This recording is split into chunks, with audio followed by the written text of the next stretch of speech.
नमस्कार दोस्तों, very good morning. बहुत बहुत स्वागत है आपका आज की ताज़ा खबर में। हमेशा की तरह हम ग्लोबल न्यूज़ के साथ शुरुआत करने वाले हैं। वैसे तो आज बहुत सारी न्यूज़ नहीं है, अर्निंग सीजन जस्ट खत्म हुआ है, लेकिन जो भी इंपॉर्टेंट न्यूज़ है उसका डिस्कशन इस वीडियो में होगा। तो सबसे पहले हम बात करेंगे यूके के बारे में, क्योंकि कल पाउंड स्टर्लिंग जो उनकी करेंसी है दैट फेल, क्योंकि एक इंपॉर्टेंट मैक्रो इकोनॉमिक डेटा आया था कि यूके का जो अनएम्प्लॉयमेंट रेट है that has hit the highest in the last 5 years। तो इस वजह से इसका अगेन रिपल इफेक्ट होता है कि आपकी जो करेंसी है that becomes a little bit weaker. Sterling जो है that weakened against the dollar, क्योंकि यूके डेटा ये दिखा रहा था कि वेज ग्रोथ जो है that has slowed a lot, and जो अनएम्प्लॉयमेंट रेट है that has reached 5.2% for the month of December, जो हाईएस्ट है सिंस जनवरी 2021। राइट। सो जो नंबर ऑफ पेरोल्ड वर्कर्स है उसकी जो संख्या है वो गिर गई है by 0.4% on a year on year basis. British government का जो बॉन्ड यील्ड्स है they also declined across the curve following the data. अब अनएम्प्लॉयमेंट बढ़ने से बॉन्ड यील्ड्स क्यों गिर गए? क्योंकि अब एक्सपेक्टेशन बढ़ गया कि अनएम्प्लॉयमेंट बढ़ने की वजह से अब शायद जो ब्रिटिश सेंट्रल बैंक है, बैंक ऑफ इंग्लैंड है, वो रेट कट करेगा। रेट कट होगा तो यील्ड्स कम होंगे। ये सारी चीजें मार्केट जो है वो ऑलरेडी फैक्टर करने लगा है। तो यूके का जो 10 ईयर गिल्ट यील्ड जो है that felled by 4 basis points, और अब वो पहुंच गया है 4.37%, जबकि 30 year guilt has actually dropped to 5.17%। So market participants यही इंटरप्रेट कर रहे हैं कि लेबर डेटा वीक है। अगेन जो रिपल इफेक्ट हम बात करते हैं कि क्या क्या होता है, मार्केट डेटा वीक आया है तो likelihood of future rate cuts बढ़ गया है। इसके साथ ही बाकी अगर हम मेजर यूरोपियन इंडाइसेस की भी बात करें तो पैन यूरोपियन स्टॉक्स 600 जो है वो एक फ्लैट रेंज पर कल ट्रेड होता हुआ दिखा। लंदन एफटीएसी बढ़ गया है एक्चुअली बाय 0.4% इन एक्सपेक्टेशन की रेट कट्स होंगे। इक्विटीज के लिए थोड़ा बहुत वो अच्छी न्यूज मानी जाती है। स्टर्लिंग अब is down 0.5% versus the US dollar, यानी pound is down 0.5% versus US dollar yesterday, and around 0.2% versus the euro. Earnings again are remaining the focus here, and updates जो है from miners and global corporates, they are influencing the individual stock moves। इसके साथ ही अगर हम overall Europe में नजर डालें कि क्या क्या हो रहा है, तो जर्मनी का जो इन्फ्लेशन है that rose by 2.1% in January, which is up from 1.8% previously. तो ये एक मिक्स्ड मैक्रो सिग्नल हमें यूरोप से नजर आ रहा है। The key take away here is कि जो राइज दिखा है अनएम्प्लॉयमेंट रेट में एंड फॉलिंग गिल्ट के जो यील्ड्स है उससे यही दिख रहा है कि एक इकोनॉमी जो है दैट इज ओवरऑल कूलिंग, यानी ग्रोथ इंजन कहीं ना कहीं रुकता हुआ नजर आ रहा है। तो हो सकता है कि सेंट्रल बैंक को यहाँ पर इंटरवीन करना पड़े, and which might favour the fixed income securities right now, क्योंकि यील्ड्स जब गिरेंगे तब उनके प्राइसेस बढ़ते हैं।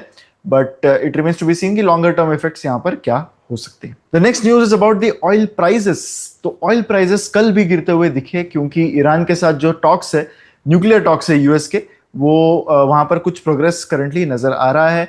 US crude has fallen by 61 cents yesterday and $62 per barrel के प्राइसेस तक ये पहुंच गया था।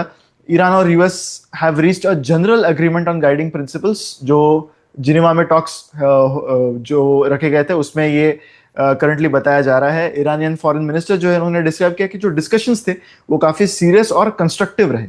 Right. So there is some progress in negotiations, and इस वजह से कुछ होप्स जो है वो बढ़ गए हैं कि ओवरऑल एक वाइडर मिडिल ईस्ट कॉन्फ्लिक्ट हो सकता है यहाँ पर अवॉइड की जा सके। अब इससे होता यह है कि कॉन्फ्लिक्ट रेजोल्यूशन आता है तो ग्लोबल इकोनॉमी की जो ग्रोथ है वो उसके लिए वो एक अच्छी खबर है। एंड जब डिमांड बढ़ती है ओवरऑल, अगर ग्लोबल इकोनॉमी ग्रो होगी, डिमांड बढ़ेगी एंड ऑयल के प्राइसेस का सप्लाई उतना ही रहेगा, तो प्रेशर जो है प्राइस पर वो डाउनवर्ड होता है, एंड इसी वजह से क्रूड के प्राइसेस हमें गिरते हुए नजर आ रहे हैं। डिस्पाइट दीज स्टॉक्स, टेंशन अभी भी एलिवेटेड है। यूएस प्रेसिडेंट डोनाल्ड ट्रंप ने ये वार्निंग दी है ऑफ पॉसिबल स्ट्राइक्स अगर कोई न्यूक्लियर डील नहीं होती है तो। ईरान ने बहरहाल काफी सारे नेवल वॉर गेम्स जो है वो रखे थे in strait of Hormuz temporarily, उससे शिपिंग जो ट्रैफिक है वो सस्पेंड हुआ था। So they are also testing a few things there just to give a signal to US कि हमारे पास भी weapons है। So currently around 1/3 of the global seaborne crude oil जो है जिसके एक्सपोर्ट्स है वो स्ट्रेट ऑफ हॉर्मुज से पास होते हैं। तो ये एक बहुत ही क्रिटिकल सप्लाई चोक पॉइंट है, एंड ईरान इसको एक हॉस्टेज की तरह यूज कर रहा है to try and exert the pressure on the world economy since a long time right now. The key take away of course for this news is कि जो प्रोग्रेस अगर हमें दिखा in US and Iran nuclear talks, तो इससे geopolitical risk premium जो है वो हो सकता है यहाँ पर घट जाए। इससे डाउनवर्ड प्रेशर आ सकता है, ना सिर्फ क्रूड प्राइसेस पर आया but even on commodities like gold and silver, जो हम ऑलरेडी देख रहे हैं कि थोड़ा बहुत करेक्शन देख चुके हैं from their peaks. But again lower oil prices could benefit nations which are importing a lot of oil and fuel dependent sectors को पर भी इसका असर पड़ सकता है। नेक्स्ट बात करते हैं हम इंडियन इकोनॉमी न्यूज के बारे में। सबसे पहले हमें बात करनी होगी about report by ICRA yesterday, जहां पर उन्होंने बताया कि इंडिया की जो ऑटो इंडस्ट्री है that might see a moderate growth of just 3 to 6% for 2026-27, right? तो एक नॉर्मलाइजेशन देख रहा है ICRA in the Indian automobile sector following an elevated growth जो हम करंटली एक्सपीरियंस कर रहे हैं in the second half of 25-26। जो स्ट्रॉन्ग ग्रोथ हम करंटली देख रहे हैं उसके क्रिटिकल फैक्टर्स इकरा बता रहा है कि पोस्ट जीएसटी फैक्टर्स है, कुछ पेंटअप डिमांड है, फेवरेबल रूरल कंडीशंस है एंड ओवरऑल एक इंप्रूव्ड फाइनेंसिंग एनवायरनमेंट करंटली नजर आ रहा है। According to ICRA overall demand momentum अभी भी पॉजिटिव है, लेकिन अब इस हायर बेस के इफेक्ट्स जो है they will play across in 2027 in FI 2027 and currently अगर हम नंबर्स की बात करें तो domestic passenger vehicle volumes are expected to grow around 4 to 6% in 27 after expanding around 5 to 7% in FY26. This is as per the ICRA's report. Passenger vehicle growth moderation is mainly expected due to elevated system level inventory and higher base. तो inventory भी बहुत pile up होने की वजह से growth levels यहाँ से हो सकता है कि कम हो, ऐसा यहाँ पर बताया जा रहा है। टू व्हीलर इंडस्ट्री की ग्रोथ एक्सपेक्टेड है to grow between 6 to 9% in FY 2026 before normalizing to around 3 to 5% in FY 2027. अभी भी प्रीमियमाइजेशन ही एक की ट्रेंड है इन टू व्हीलर्स। एक strong recovery premium motorcycle and scooters में यहाँ पर नजर आ सकती है। एंट्री लेवल मोटरसाइकिल्स जो है उसकी डिमांड अभी भी अंडर प्रेशर रहेगी ड्यू टू अफोर्डेबिलिटी कंस्ट्रेंट्स, ऐसा भी इकरा ने यहाँ पर कहा है। वहीं ऑटो सेक्टर की अगर बात हो रही है तो कमर्शियल व्हीकल सेगमेंट की भी बात करनी चाहिए। Volumes are expected to grow 7 to 9% इन FY 26, mainly led by light commercial vehicles and buses. तो रेगुलेटरी लेड प्राइस हाइक्स जो है उससे फास्टर ग्रोथ शायद रिस्ट्रिक्ट हो जाए in trucks, despite a very good supportive environment overall. अगर हम इंडस्ट्री पॉइंट ऑफ व्यू से देखें तो मेनली क्या है कि रिप्लेसमेंट डिमांड जो है from state road transport undertakings that is likely to support the segment growth in the buses right now. अगर हम करंटली मार्केट की बात करें तो व्हीकल इलेक्ट्रिफिकेशन अभी भी एक काफी expected and key structural theme माना जा रहा है over the medium term and EV penetration अगर बढ़ता है तो that is going to be a major theme in this sector. The key takeaway here is कि investors should prepare for a normalization phase with moderate growth in auto sector as per ICRA's report.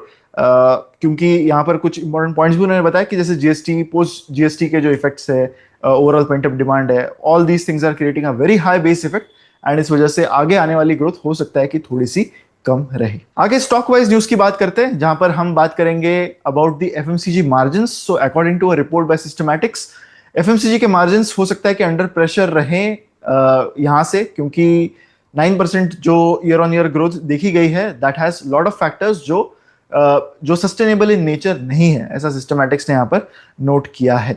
So overall Q3 FY26 के results अगर हम FMCG companies के point of view से देखें then they were decent. 9% की year on year revenue growth रही, supported by 6% year on year growth in volume. Overall revenue growth has improved by 7%। So Q2 में this was 7%, Q3 में it has improved a bit. Margin gains जो है they are expected to remain limited as per this report, क्योंकि जो part of growth था that was actually driven by GST related adjustments rather than a strong pricing power. अगर एक pricing power में increase थी then that we would have said कि एक sustainable theme है, but systematic believes कि GST related adjustments की वजह से ही mainly ये growth आई है। तो GST cuts हमने actually देखे in lot of categories across biscuits, noodles, dairy, snack, toothpaste, hair oil and host of other items जो एफएमसीजी कंपनीज बेचती है। चैनल रीस्टॉकिंग जो हुआ है ड्यूरिंग नवंबर एंड दिसंबर उसमें रेवेन्यू ग्रोथ को बहुत ज्यादा सपोर्ट किया, राइट? क्योंकि एक जीएसटी लेड डीस्टॉकिंग हुई थी उससे पहले सितंबर एंड अक्टूबर में, तो उससे Q2 के सेल्स बहुत अफेक्ट हुए थे एफएमसीजी कंपनीज के, तो वो रिवाइव हो गए Q3 में।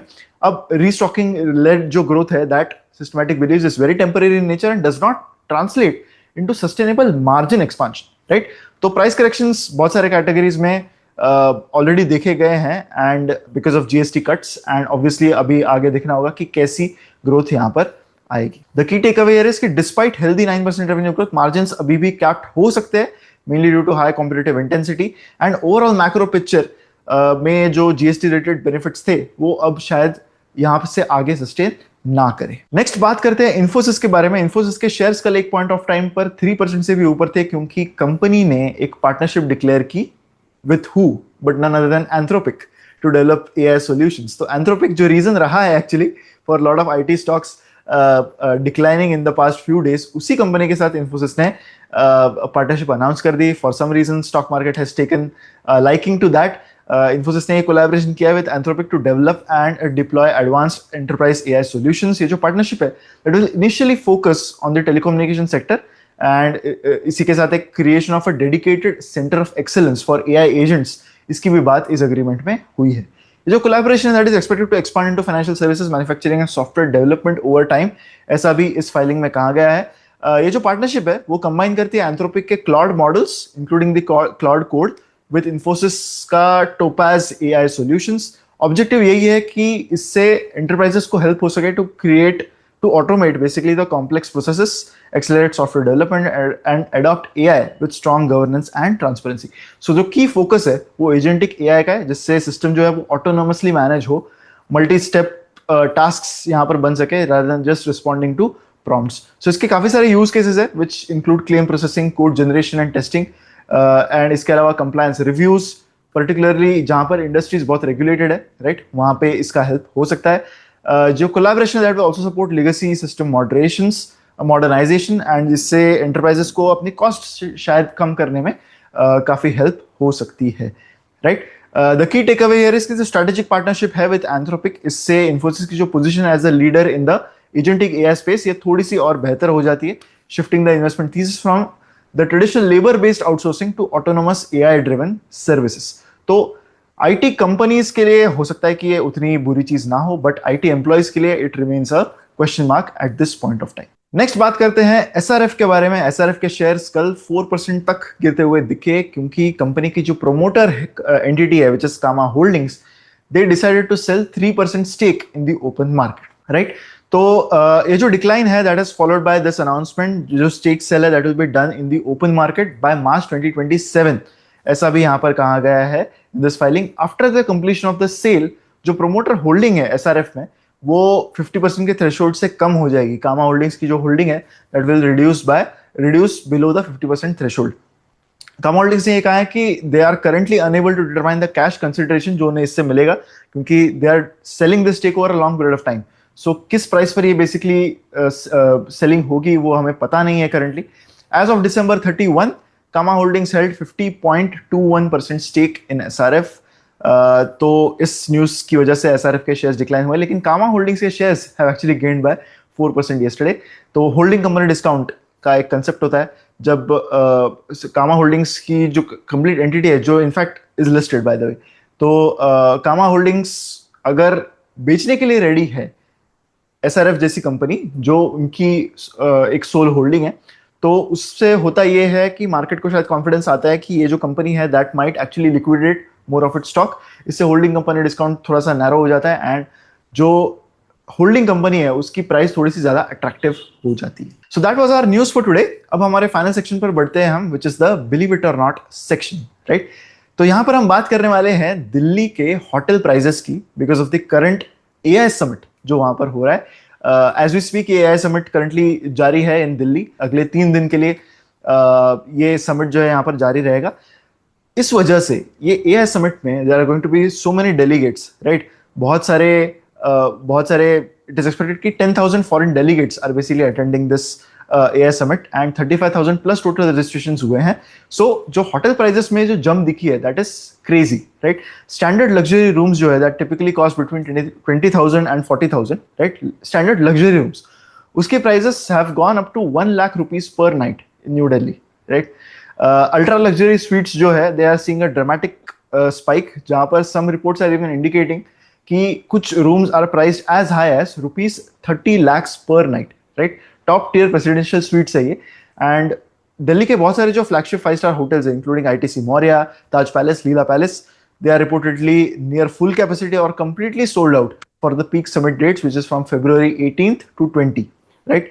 लाइक आई सेड कि बहुत बड़ा डेलीगेशन यहाँ पर एक्सपेक्टेड है. Delegates also include CEOs of OpenAI, Nvidia, Google, as well as several heads of states and ministries from over 100 countries. इसका एक स्पिल ओवर इफेक्ट ये भी आया कि दिल्ली के साथ साथ बाकी जो मेजर सिटीज है across Delhi, which is Noida, Gurugram, right, even Faridabad, उनके भी जो प्राइजेस है प्रॉपर्टीज के, they have also started increasing exponentially, right. किसी ने एक्चुअली इस न्यूज पर कमेंट करते हुए ये भी कहा कि finally AI is delivering profits. So on that note we will conclude today's stock market news. मैं आशा करता हूं कि आज का वीडियो आपको अच्छा लगा होगा. अगर अच्छा लगा है तो वीडियो को लाइक करना मत भूलिए, शेयर भी करें वीडियो को विद मैक्सिमम पीपल. ऐसी वीडियोस के लिए हमारे चैनल पर बने रहें एंड हमारी वेबसाइट को भी विजिट कीजिए. investatnet.in हमारी वेबसाइट है. यहाँ पर जाके आपके लिए बहुत अच्छे प्रोडक्ट्स है, लाइक स्टॉकोमीटर, मॉडल पोर्टफोलियोज एंड फंडोमीटर, जो आप सब्सक्राइब कर सकते हैं. एंड MP50 ये कूपन कोड अगर आप यूज करते हो तो आपको 50% का भी डिस्काउंट मिलेगा. तो अगर आपको लगता है कि हम अच्छा काम कर रहे हैं तो मैं जरूर चाहूंगा कि आप हमारी वेबसाइट investatnet.in जरूर विजिट करें. Thank you.